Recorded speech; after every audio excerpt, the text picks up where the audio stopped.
Jangan lupa subscribe dan tekan lonceng.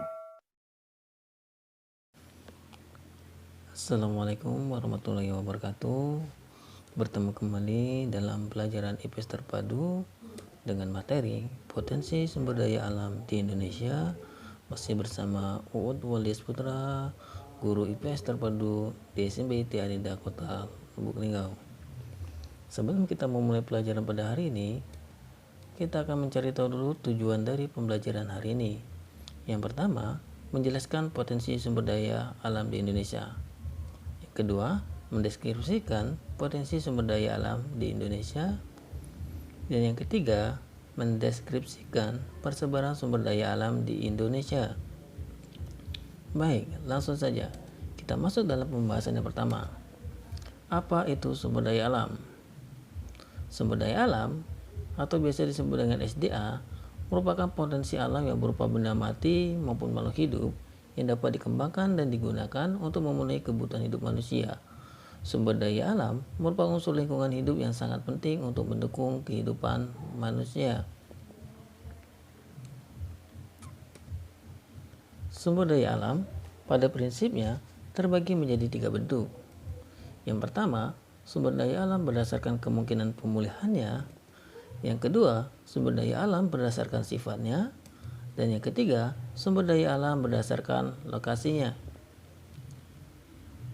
Sumber daya alam berdasarkan kemungkinan pemulihannya terbagi menjadi 2. Yang pertama, sumber daya alam yang dapat diperbarui atau dikembalikan persediaannya.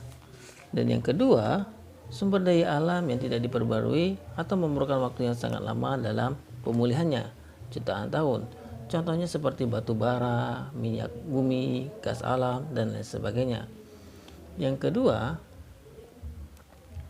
sumber daya berdasarkan sifatnya.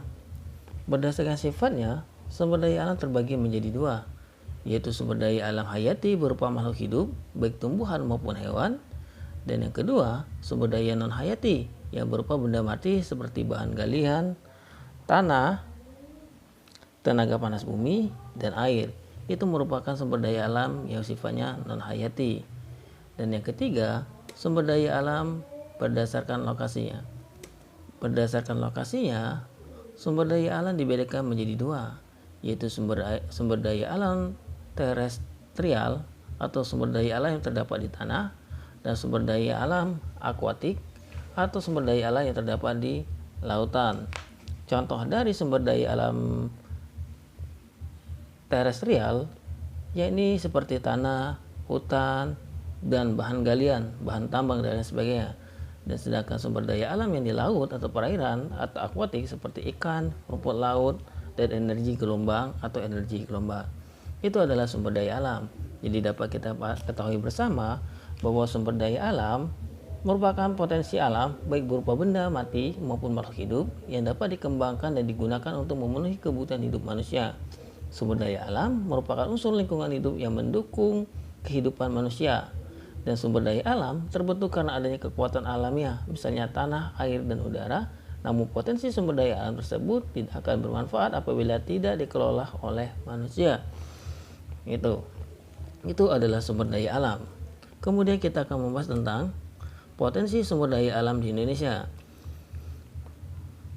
Potensi sumber daya alam di Indonesia itu terdiri menjadi 6. Yang pertama ada tanah, kedua air, ketiga laut, keempat udara, kelima hutan, keenam tambang.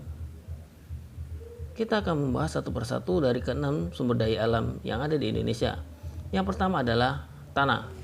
Tanah merupakan lapisan bagian permukaan bumi hasil pelapukan batu-batu yang sudah bercampur dengan sisa-sisa tumbuhan, air, udara, dan jasad-jasad hidup.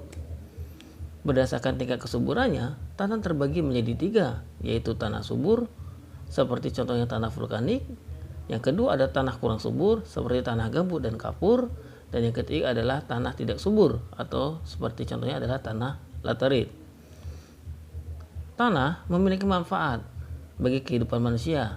Yang pertama, tanah bisa menjadi penyedia unsur hara, sebagai tempat makhluk hidup melakukan kegiatan, sebagai sumber bahan baku kerajinan tangan, sebagai tanah berfungsi untuk menyerap dan menyimpan air.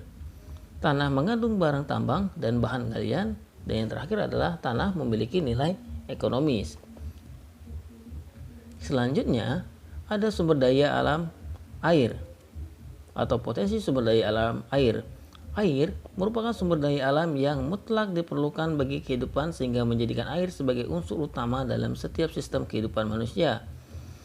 Di permukaan bumi, air terbagi menjadi 3. Yang pertama ada air tanah, air hujan, air sungai, air dan air laut. Itu maksudnya ada 4.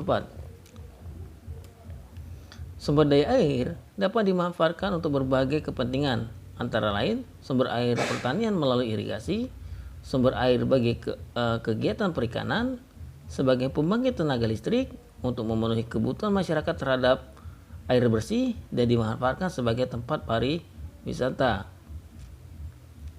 Selanjutnya adalah sumber daya alam laut.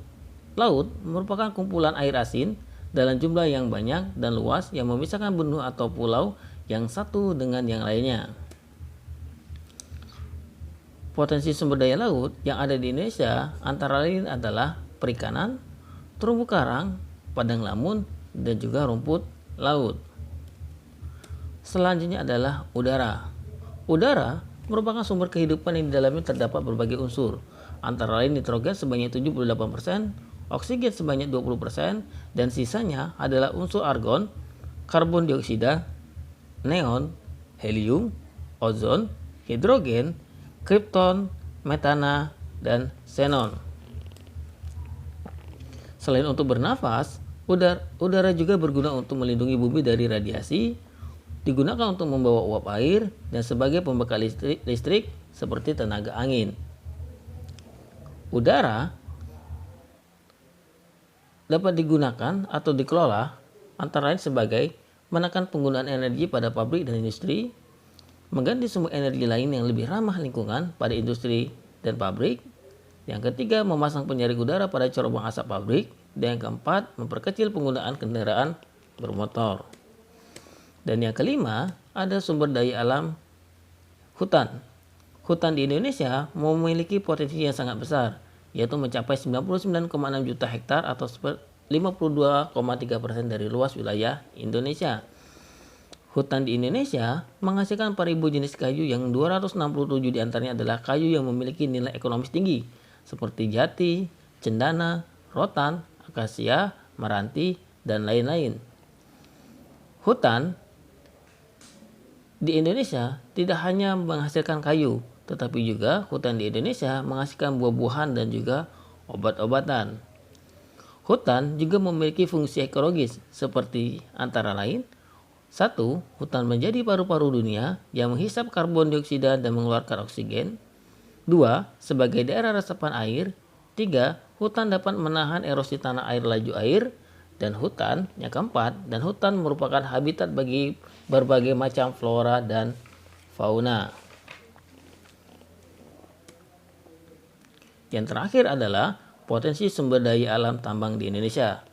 Pertambangan merupakan potensi alam yang berkenaan dengan usaha menggali atau mengambil hasil dari dalam bumi. Berdasarkan kegunaannya, bahan tambang terbagi menjadi 3. Yang pertama, pertambangan biji logam yang meliputi di dalamnya besi, bauksit, timah, nikel, tembaga, dan emas.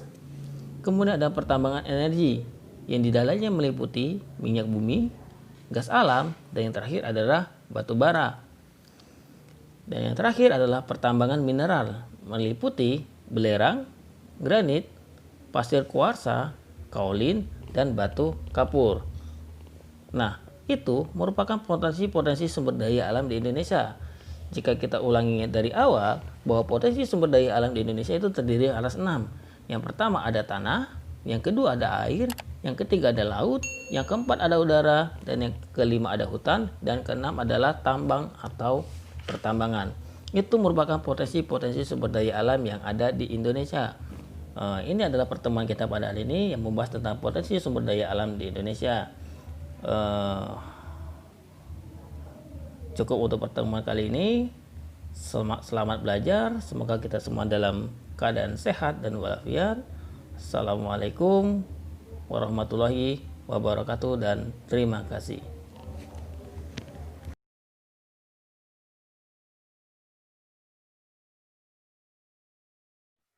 Jangan lupa subscribe dan tekan lonceng.